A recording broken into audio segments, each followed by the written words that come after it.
Bonjour, je suis Christelle de la chaîne Académie de la Nouvelle Conscience.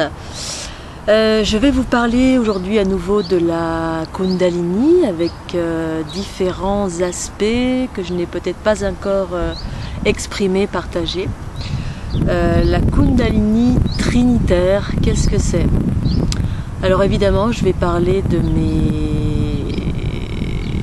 mes expériences personnelles qui correspondent à ma vérité propre, ce que j'ai vécu, ce que je vis. Donc là, ce message, cette vidéo s'adresse à des personnes qui connaissent déjà, qui ont déjà expérimenté. Je ne vais pas retourner dans le détail de tout ce que j'ai expliqué dans les précédentes vidéos. Et je vais juste faire référence à l'aspect trinitaire de la Kundalini, enfin de ce que l'on appelle la Kundalini. Je vais plutôt évoquer ce que moi j'ai expérimenté. On fait souvent référence à une Kundalini qui est un mouvement, un mouvement ascendant d'une énergie primordiale, ou quel que soit le nom qu'on lui donne. Donc comme quelque chose qui vient de la terre, qui nous traverse et qui monte jusque dans le cerveau.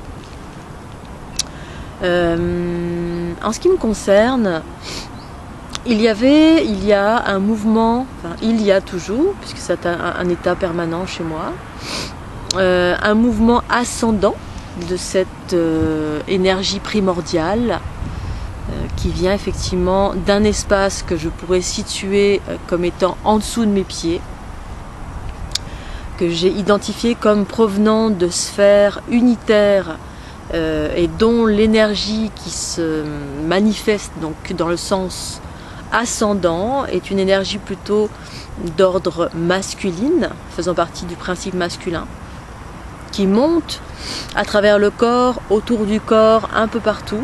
C'est pas que dans mon corps, c'est également dans les espaces autour de mon corps. Donc ça monte, mais ça ne s'arrête pas au niveau du cerveau. Ça traverse mon cerveau et ça vient tout simplement connecter une fréquence plus élevée, ce que j'appelle les hautes fréquences, qui est de l'ordre du principe féminin, cosmique. Quand cette fréquence est connectée, eh bien, elle redescend. Donc ça, c'est la deuxième vibration qui est descendante. Donc cette fréquence, en fait, provient d'une autre sphère, dans d'autres espaces d'ordre cosmique. Cette fréquence qui redescend est beaucoup plus rapide que la fréquence, l'énergie qui monte, qui est plutôt de l'ordre des basses fréquences et du tellurique. Donc ça descend, ça va beaucoup plus vite, c'est beaucoup plus rapide, les ondes sont beaucoup plus courtes, rapides, spiralées. Ça redescend en traversant le chakra coronal et ça fait ce que ça a à faire dans tout le corps. Une des principales fonctionnalités de ce qu'on appelle la Kundalini, et qui a certainement d'autres noms pour d'autres personnes dans le monde ou en dehors du monde, eh bien, a la vocation d'équilibrer, de reconnecter, de fluidifier, face à multiples fonctionnalités qui ont, pour moi en tout cas, le but d'équilibrer et de créer de l'unité, enfin générer de l'unité en soi dans les polarités. Et donc ces deux mouvements sont et ascendant et descendant chez moi, c'est-à-dire ça monte, ça traverse la tête, ça fait ce que ça a à faire dans le sens de la montée au niveau du corps, ça active le chi spontané, il y a différentes manifestations au niveau de mes mains qui vont s'activer et venir équilibrer des choses dans mon corps. Et ensuite, effectivement, ça va traverser ma tête, aller connecter cette autre fréquence qui est de l'ordre du féminin. On parle toujours des... Chez moi, il y a toujours cette connotation d'équilibrage des polarités. Donc l'énergie, la Kundalini qui est ascendante est de l'ordre du principe masculin. Elle provient de la terre, le tellurisme c'est une basse fréquence. Je la ressens comme une onde, une vague lente et douce à ondes espacées. Donc. Et ensuite l'autre redescend est beaucoup plus rapide, spiralée, beaucoup plus courte et redescend dans le corps. Et donc ça monte, ça descend, ça monte, ça descend.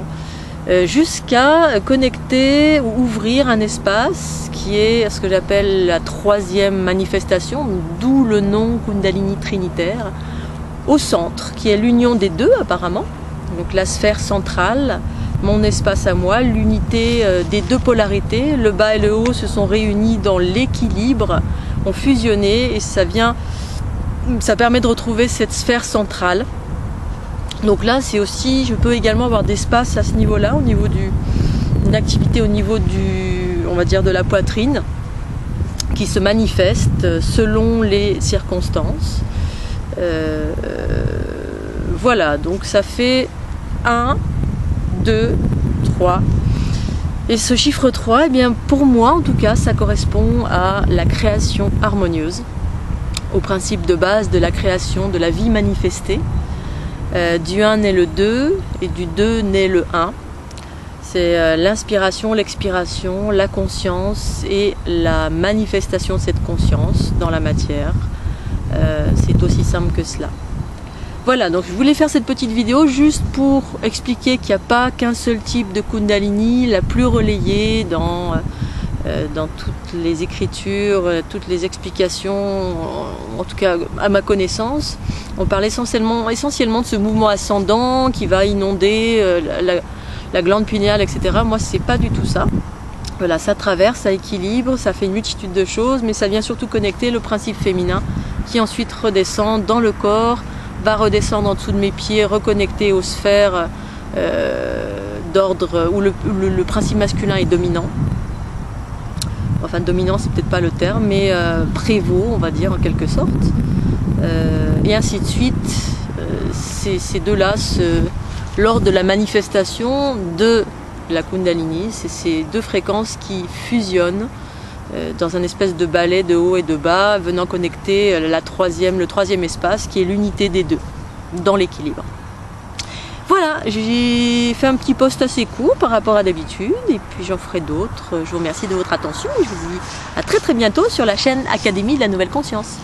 Tchuss!